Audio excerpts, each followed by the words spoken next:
bueno, en sus bordes, su borde posterior y su borde anterior. El borde posterior va a estar delimitando parte de lo que corresponde al triángulo carotidio, que es donde se hace la palpación del pulso carotidio. Desde la parte anterior también forma otro de los triángulos, ¿no? Como pasa en los triángulos y los brazos.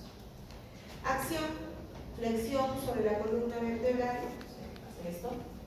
Inclinación hacia el músculo que lo contrae y rotación hacia el lado opuesto. También al estar insertándose en parte del tórax, ¿no? En el manubrio del esternón, también se considera un músculo inspirador. Todos aquellos músculos que permiten la elevación de la caja torácica son músculos inspiradores. Los que se insertan en la parte inferior, por ejemplo, de las costillas y descienden, estas son músculos expiradores.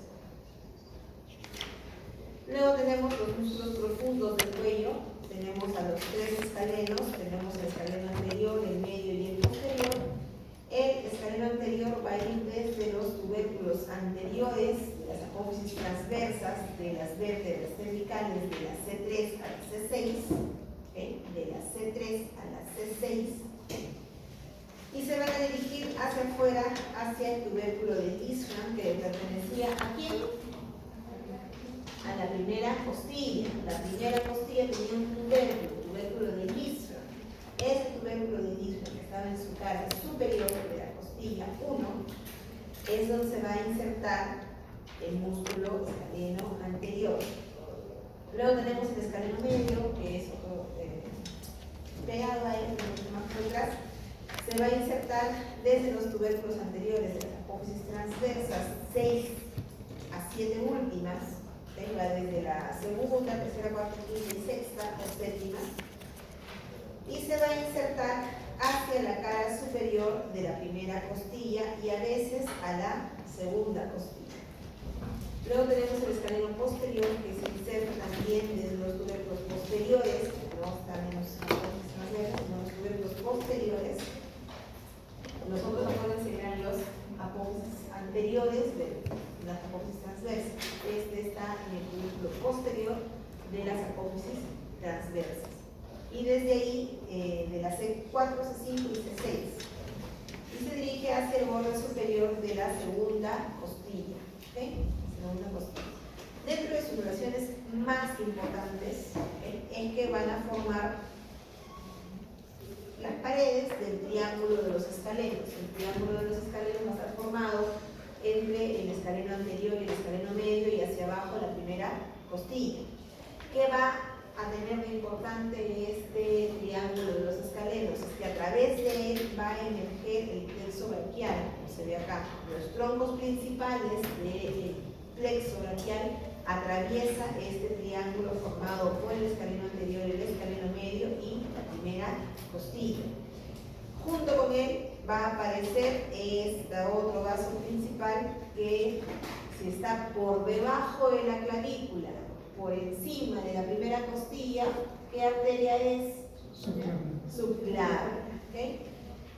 Pasa por debajo de la clavícula y deja de llamarse subclavia y pasa a llamarse axilar. Entonces ven acá cómo el plexo braquial está empezando a abrazar a esta arteria, ¿sí? Las varas y así salen de esa zona. Entonces, para que quede claro, su relación más importante es que transcurre el plexo braquial y la arteria subclavia, ¿sí? A través de este triángulo que se ve acá. Escaleno anterior, escaleno medio, primera costilla. Y acá está el escaleno posterior. ¿Qué acción tiene? Si está insertado en la parte superior de las costillas, la primera y la segunda, es un músculo inspirador. ¿Okay? También permite la inclinación de la columna y permite que el cuello esté erguido. Luego tenemos el músculo recto lateral de la cabeza, que es este musculito que está por acá, arriba. Vamos a tener que el músculo recto lateral de la cabeza se va desde la apófisis transversa de la primera cervical, que es el atlas, hasta la apófisis yugular del occipital. ¿Qué acción tiene? Simplemente inclinación o extensión o hiperextensión del tronco de la cabeza sobre el tronco. Luego nos vamos a la región anterior del cuello. Vamos a ver todos los huesos que están en relación con el yoides. Van a ser 8, 4 suprayoideos y 4 infrayoideos. Dentro de los infrayoideos, o sea, por debajo del yoides, acá en esta zona de aquí está representada el yoides, que luego vamos a ver. Es un hueso que tiene una forma semicircular, así, que tiene 2 astas anteriores y 2 astas posteriores. De ahí hacia abajo vamos a tener la inserción del esterno-yoideo, que es este de acá, esterno-yoideo, el homo-yoideo, el esterno-tiroideo y el tiroyoideo.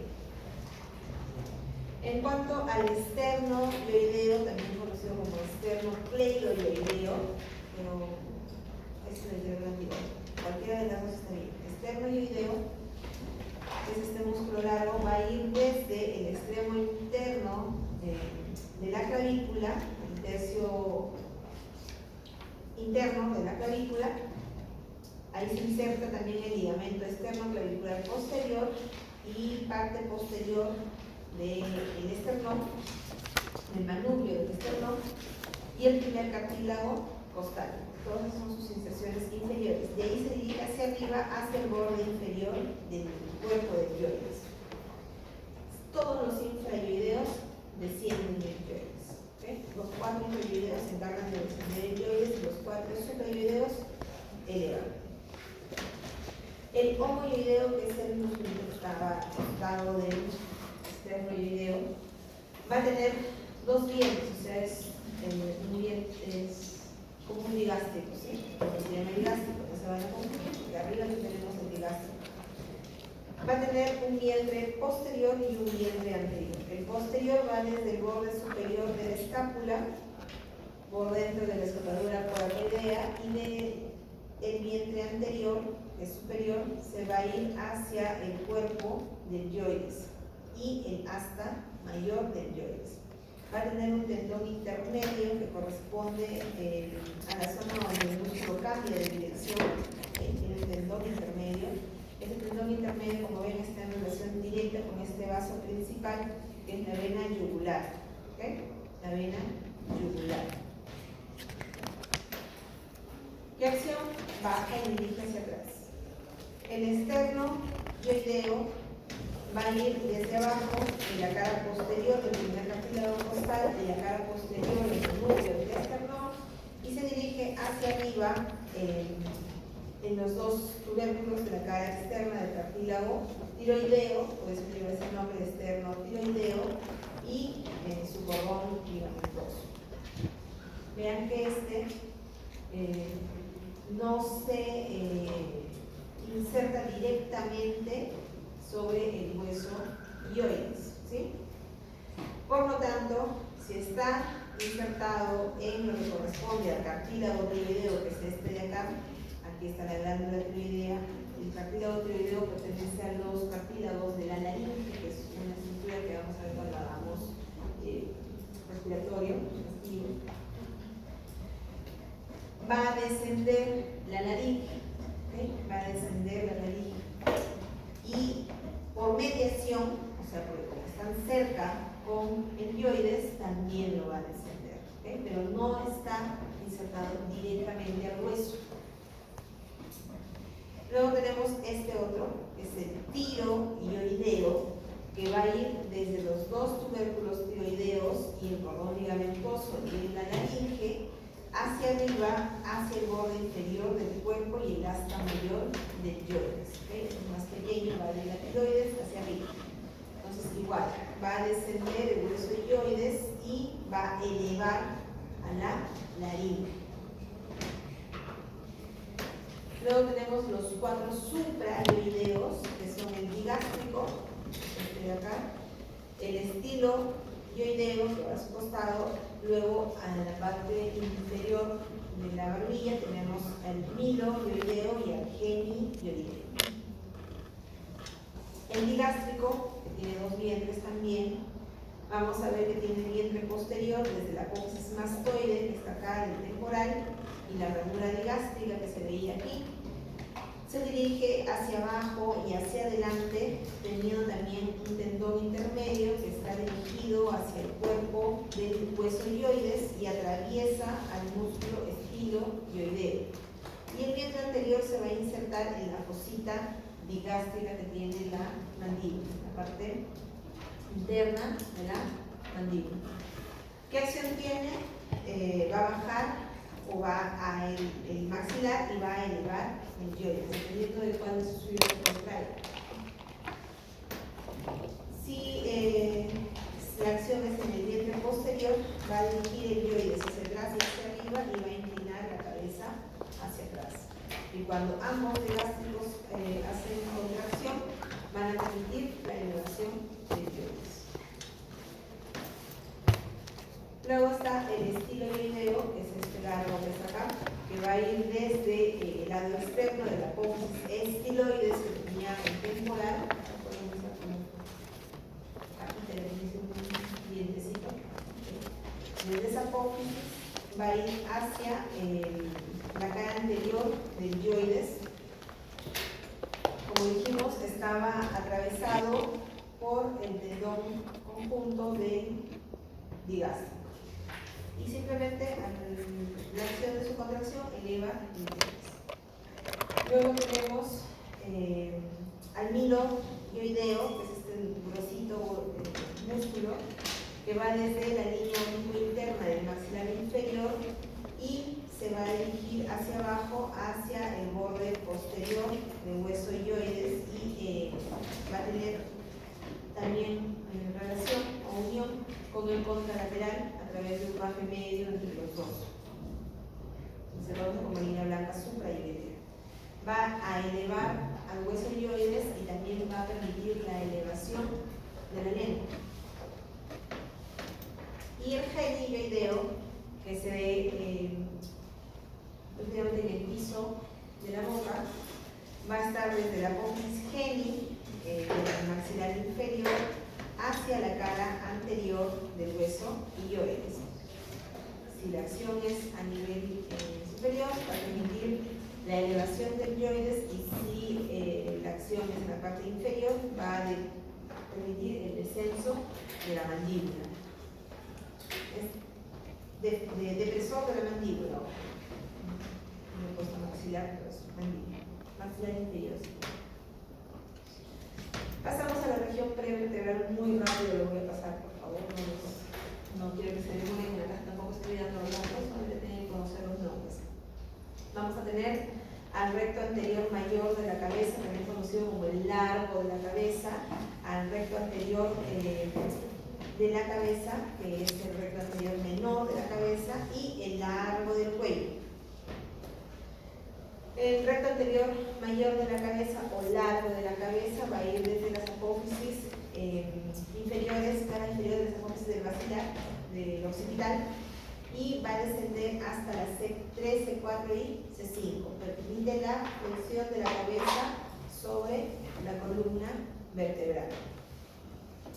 El recto anterior menor o anterior de la cabeza va a ir desde la cara inferior de la apófisis basilar del occipital hacia la cara anterior de las masas laterales de la primera cervical y la apófisis transversa de esta, que permite la flexión de la cabeza y la inclinación lateral de esta sobre el cuello. Luego el músculo largo de la cabeza, o del cuello, perdón, va a tener tres porciones, una descendente, una ascendente y una más larga, que es la longitudinal. Va desde el tubérculo anterior del atlas de la primera vértebra cervical hasta los tubérculos anteriores entre las C3 y las C5, tanto sus fibras ascendentes, descendentes, y también van a terminar en las primeras vértebras dorsales. Acción, flexión de la columna cervical. Por último, en esta zona vamos a tener, ya tenemos cabeza-cuello, ahora nos vamos a la parte del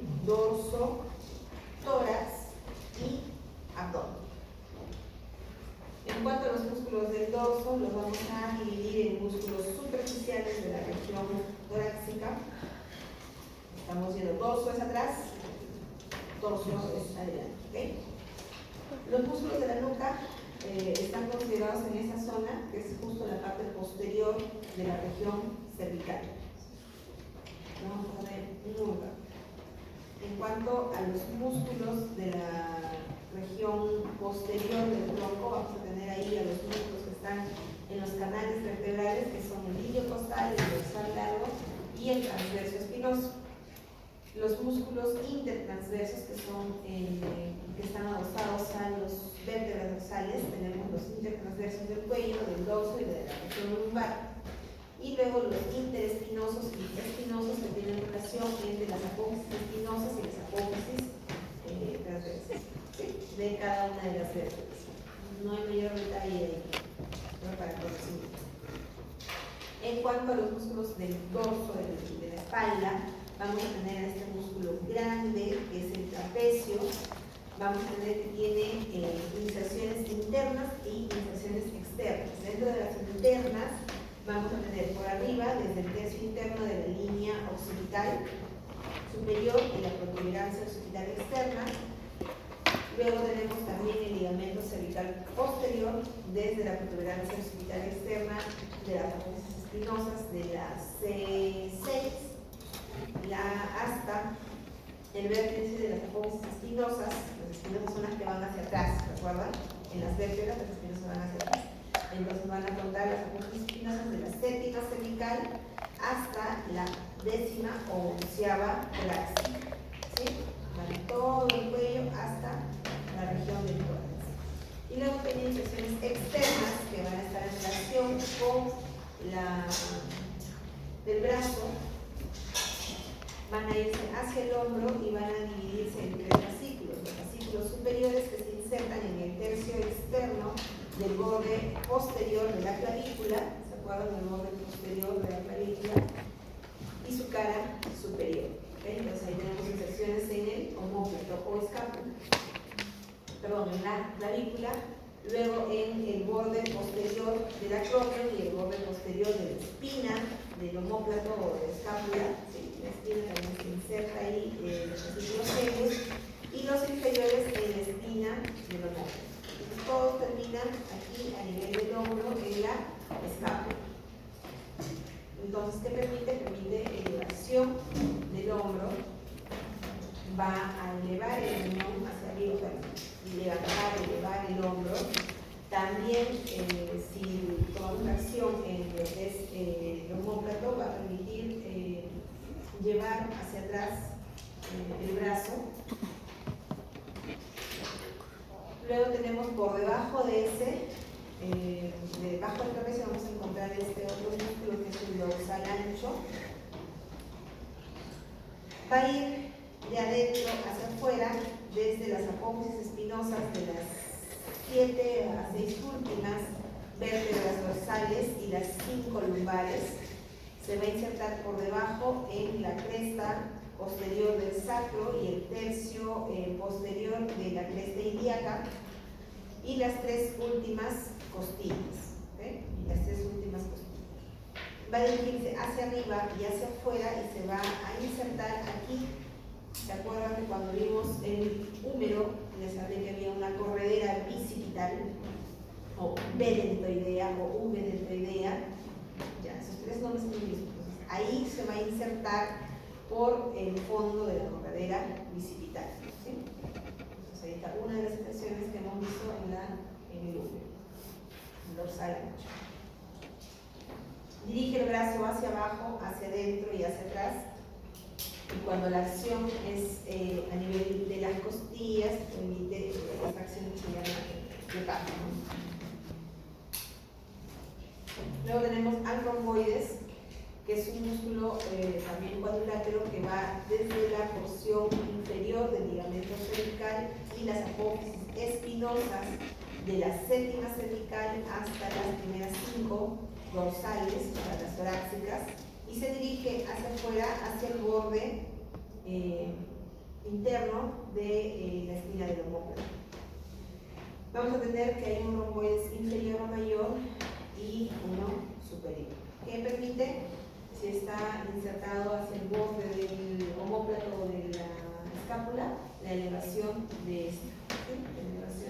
permite elevar también el hombro. Luego está el angular del homóplato o elevador de la escápula, que esta cintilla va desde el ángulo superior del homóplato hacia los tubérculos posteriores de las apófisis transversas de las cervicales, ¿sí? Hasta la C7. Permite elevar el ángulo hacia arriba, por lo tanto también permite elevar el hombro. Luego el cerrato menor posterior superior también es uno pequeñito, lo vamos a detallar. Dentro de los músculos de la nuca vamos a tener al músculo esplenio de la cabeza, va a tener inserción en el tercio inferior de los ligamentos cervicales y en las apófisis espinosas de la séptima vértebra cervical y las 5 primeros dorsales, y se va a ir hacia arriba, hacia la curva occipital superior y la cara externa de las apófisis mastoideas. ¿Qué acción permite? Va a permitir a la cabeza los movimientos de extensión y inclinaciones laterales y también el movimiento de rotación de la cabeza. El complejo mayor permite también la extensión de la cabeza, va desde las apófisis transversas de las primeras 5 dorsales y las apófisis articulares de estas hasta la zona situada entre las curvas del occipital. Luego está el complejo menor y los cervicales transversos, que también van desde las 5 últimas vértebras cervicales hasta las apófisis mastoides y permite la inclinación de la cabeza hacia la parte posterior. Lo mismo con el recto posterior de la cabeza y el posterior menor de la cabeza, que también permite los movimientos de extensión y la inclinación lateral de la cabeza. Luego están el orificio mayor de la cabeza y el menor de la cabeza, que también permiten la rotación y extensión de la cabeza. Y los músculos que están dentro de los canales vertebrales que no se ven acá, pero van a ir entre las apófisis espinosas de cada una de las vértebras, o sea, va desde la cervical hasta la zona lumbar. El iliopostal y el sacro lumbar, que van hacia abajo, vamos a tener que van desde el ángulo de las 12 costillas hasta las apófisis transversas de las últimas vértebras cervicales. Por lo tanto, es un músculo inspirador, ¿sí? Eleva las costillas. Y el dorsal largo, que va a cruzar las 17 vértebras con las 12 costillas y va a tener testículos hacia las apófisis espinosas, hacia las apófisis transversas y va a ir hacia el ángulo inferior o externo de las 12 costillas. Por lo tanto, es un músculo éstrico, ¿sí? Posición contraria, desciende las costillas. Los transversos espinosos, que se extienden desde la segunda vértebra cervical hasta la región del sacro y el sacro coccygia, simplemente van a permitir la extensión de la columna vertebral y la rotación de la columna. Los intertransversos, que como bien dice su nombre, van desde la región de toda la columna vertebral, o sea, en la región cervical, dorsal, lumbar. Va a ir desde las apófisis intertransversas hasta la superior hacia la inferior. Los interespinosos y espinosos, que también van desde las apófisis transversas a las apófisis espinosas y entre las apófisis espinosas entre sí. Simplemente permiten la extensión de la columna. Luego nos vamos a ir a los músculos de la región del tórax, que lo vamos a dividir en dos grandes grupos. Uno es la región anterolateral del tórax, que va a estar comprendida por el pectoral mayor, por debajo de este pectoral menor, el serrato mayor y el instrumento de chakra, que es el subclavio, que va a ser la clavícula, y la región costal, que va a estar formada en toda su circunferencia por los intercostales, que van a estar divididos también entre ellos por intercostales, supercostales, intracostales y por detrás del esternón el triángulo del esternón.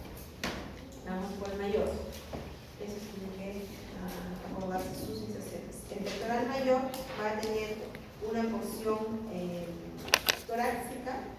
Las inserciones van a ir desde el borde anterior de la clavícula en sus 2 tercios anteriores, la cara anterior del esternón y los cartílagos costales de las 6 primeras costillas.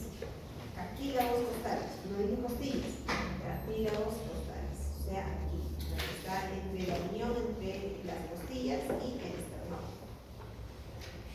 Van a dirigirse todas sus fibras, ya sea su porción clavicular, su porción esternocostal, se va a dirigir hacia el brazo a insertarse también en esa porción de la corredera bicipital o periodontoidea que tiene el dedo.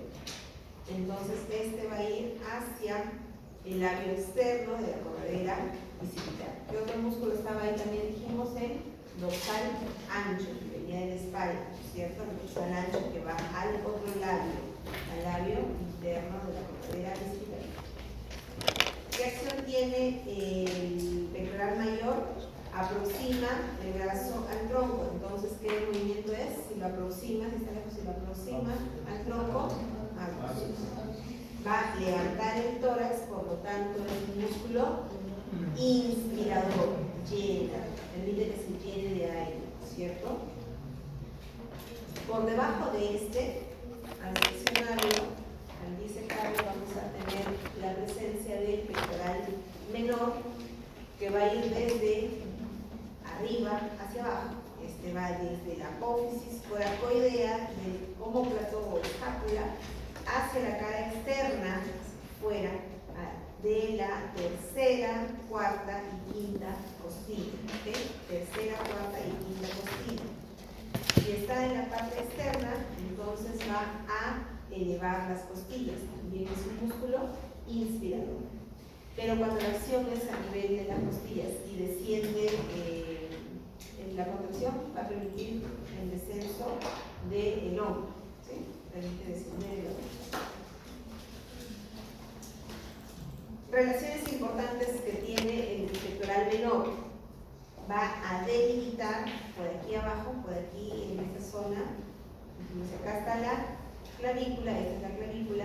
Por debajo pasaba la arteria clavicular, ¿sí? La subclavia. Una vez que pasa acá deja de llamarse subclavia y se llama arteria axilar.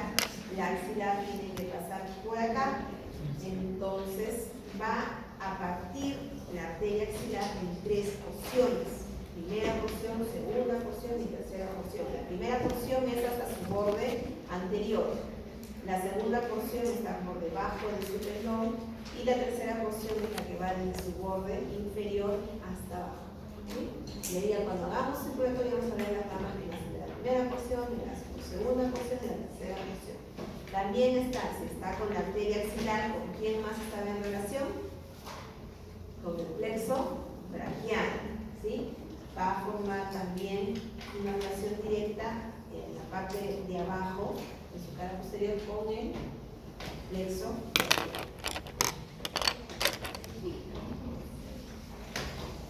Listo, luego tenemos el músculo pequeñito que es el músculo subclavio que está acá, está cortadito, cilíndrico, va del primer cartílago costal hasta la cara inferior de la clavícula. Su acción, descender la clavícula. Simple. Relación anatómica más importante: arteria subclavia y vena subclavia. ¿Sí? Acá están los ramos del plexo braquial, acá dijimos quién estaba. ¿Qué músculo es este? Este que está acá, largo. Y este, escucho, lo acabo de decir hace menos de media hora. Un punto extra. ¿Ah? No escucho. Escaleno anterior, escaleno anterior. Les dije, triángulo de los escalenos. Escaleno anterior, ¿lo ven acá? Escaleno medio, y entre los dos puntos con la primera costilla va a formar el triángulo de los escalenos. ¿Qué pasa? Plexo braquial, arteria subclavia.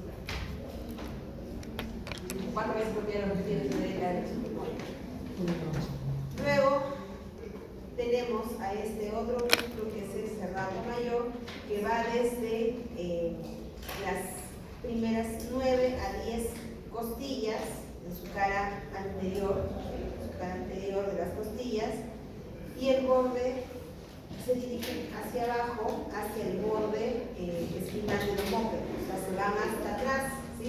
Se dirigen desde las costillas y bordea hacia atrás, hacia el omóplato, el borde lateral. Por lo tanto, va a llevar el omóplato o escápula hacia adelante, ¿sí? Y va a llevar el hombro hacia arriba. Si la acción es directamente ejercida sobre las costillas, va a permitir elevación de las costillas, por lo tanto es un músculo inspirador. Luego tenemos a los músculos que van a ir entre costilla y costilla, que son los intercostales. ¿Okay? Los intercostales. Si son intercostales, obviamente van a ir de arriba a abajo. Pero dentro de los intercostales vamos a tener que su distribución, ¿sí?, va a estar dividido en 3 grupos musculares: los intercostales externos, los intercostales internos y los intercostales íntimos. Los intercostales externos, que como se van acá, se ven, unen los labios externos del borde superior de una costilla y se dirige hacia abajo, hacia el borde inferior de las costillas, ¿sí? Va de arriba hacia abajo de una costilla subyacente. Los internos van del labio interno, del borde superior de una costilla, a la inferior de la otra. Y los íntimos van del borde medial del surco costal. Recuerden que les dije que había un surco en las costillas por donde pasaba el paquete vascular nervioso, que estaba en su cara inferior, como se ve acá, en el borde inferior. Entonces, en el borde medial de este surco se dirige hacia abajo, hacia el borde superior de las costillas adyacentes. ¿Qué particularidad van a tener estos intercostales? Que su distribución no es uniforme en toda la circunferencia de la costilla. Por lo tanto, vamos a tener que los intercostales externos van a ir, se van a ubicar